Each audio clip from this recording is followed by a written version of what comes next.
So guys, good morning. For today's ulam, hipon. Sinigang na hipon. Ayan.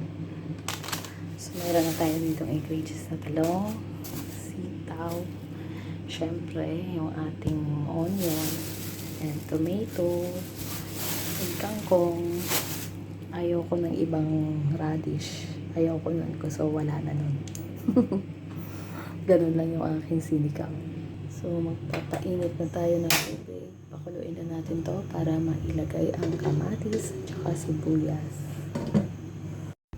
So, ito yung lalagay natin ngayon to.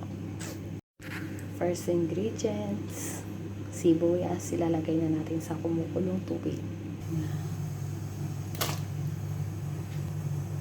Siyempre, yung second ingredients is kamatis.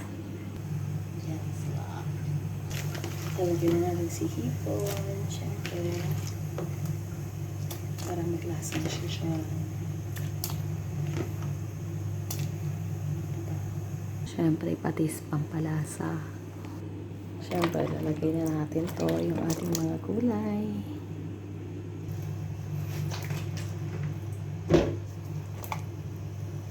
At ilalagay na natin si mamasitas.